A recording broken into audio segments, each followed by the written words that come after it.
I'm Abigail Coons. I'm 16 years old, and I was fortunate enough to receive the title of Miss Idaho Outstanding Teen 2015. As part of this title, I had the opportunity to choose a personal platform, or a cause that I'm passionate about and want to promote. I chose to call my platform Bridging Generations, and my goal is to connect the youth of my generation with past generations. With the help of amazing family and friends, I interviewed many sharp and spunky men and women in my community, ages 65 to 103. These people have incredible stories that they are just waiting to share. And I believe that if the youth of today will learn from the experiences and wisdom of preceding generations, that we will learn valuable life lessons and that it will enrich us all. I was moved by the beautiful stories of these men and women, and I hope that you will be inspired as well. Tell us about what you did for fun in your youth. Dancing. Tremendous amount of dancing. Well, I graduated from BYU. Mine was mostly horses, archery, hunting. Remember, maybe I shouldn't tell you this, but I remember the first boy I went with when I was a senior in high school. I took a club on my arms, and I told him if he ever tried to touch me, I would hit him over the head with this club. And I was a senior. We about bore the road up on our bicycles, driving back and forth, and we didn't wear helmets. We could have been killed, you know. We played like kick the can and cowboys and Indians and all these fun games like that, hide and seek. What do you think it means to be a gentleman? As our own children grew up and our daughters dated young men, we liked young men who knew where they were going and what they were doing, not wishy-washy. And I always thought that that's what the young ladies would want, not to have some young man say to them, do you think maybe possibly we could think about getting married or thinking about getting engaged? Do you think?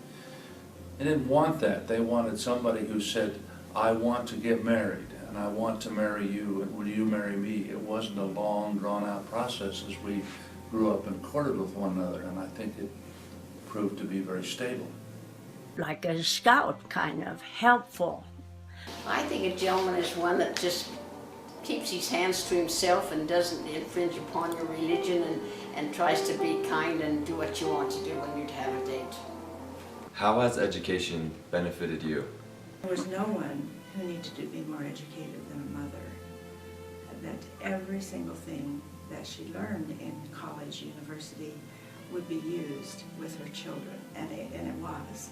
Didn't matter, you know, what subject it was, other than maybe geometry. I probably never used that. The importance of education is, whether you get it in college or whether you learn it through books on your own, is the experience that life gives you where you are able to use what you know in a good way to be productive. Education throughout our lives has been, as we met at the university, and our children all got to go to the university. Education is so critical to the happiness and well-being of the individual and the family. First of all, it's a knowledge that you have that you'll carry throughout your life. Whether you go to work or just be a homemaker, you still need education. You need that to raise your children. Education was critical. What is the most important lesson your parents taught you? We had lots and lots and lots of privileges, and we'd go to Lagoon, or you'd go to Disney World, or you'd go those places. But there was, and parents didn't talk to their children quite the same as they do now, you know, on such a close level. But I knew without question how much my mother and father loved me. There was not a shred of question, and I honestly don't think they ever told me. You know, I can't ever think of them saying, oh, I love you, Julie, or I love you so much. Maybe as a child they did, but there was no question. Work.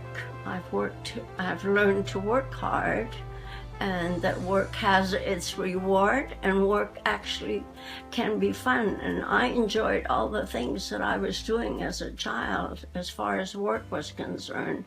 I loved to do it, and I loved to get the praise that I got from working hard and doing a good job. My parents were always dependable, they were honest, they were always on time, like about a half hour to things, and I'm that same way.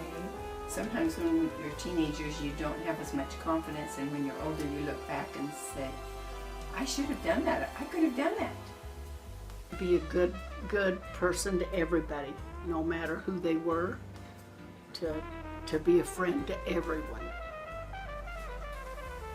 Self-confidence.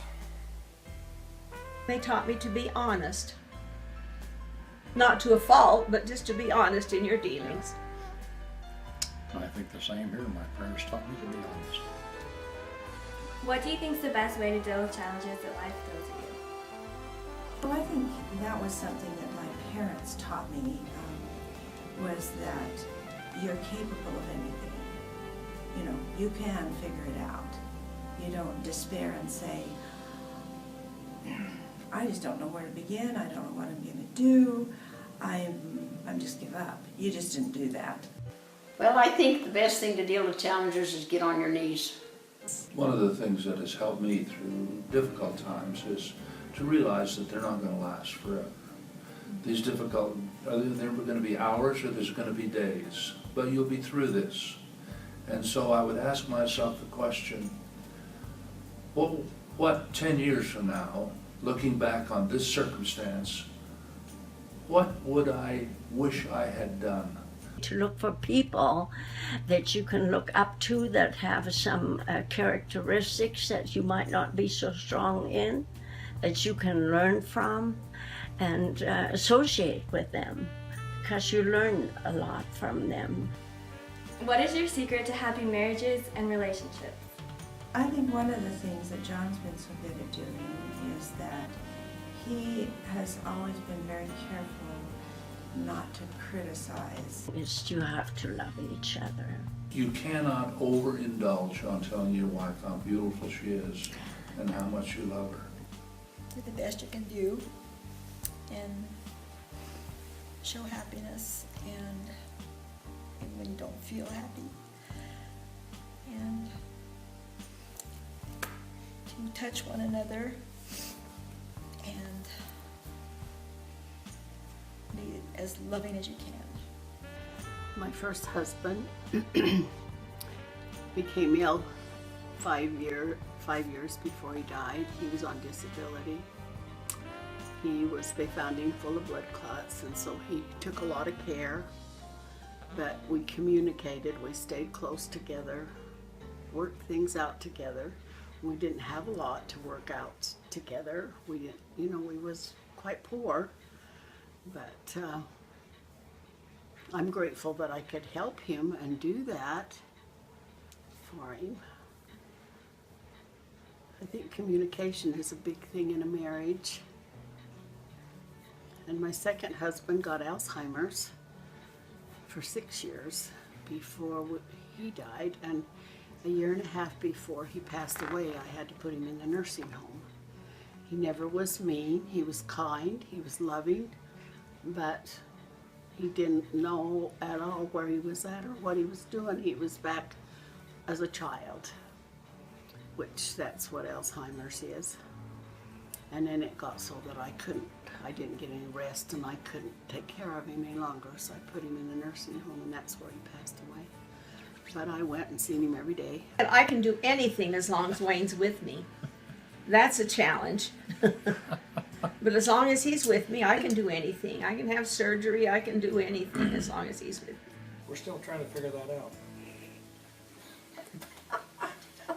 But it's getting better all the time. What is the biggest regret that you had from your teenage years? I wish that I had developed a talent because, again, my parents they did not have much money, and they did not realize that talents and gifts needed to be developed and shared, and so I didn't have piano lessons or dance lessons, and I really would like to have been able to share a talent. I think maybe I would have studied more. I was one that always had a good time. Not being more kind to people who were in the cracks a little. I think the biggest regret I have in my youth is, I don't know if I can do being out on a Saturday night and knowing that my mother was lying awake.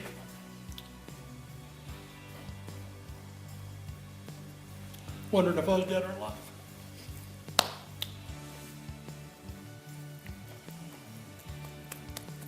I could have called her, said I'm having a wonderful time, I won't be home till tomorrow or whatever the case would be, but I didn't.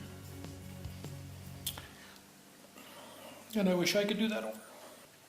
Sometimes when you're teenagers, you don't have as much confidence, and when you're older, you look back and say, I should have done that. I could have done that. What is your key to happiness?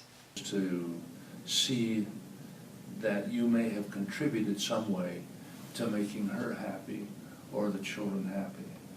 That is a great, great reward. You've succeeded. Having someone to love and be loved by.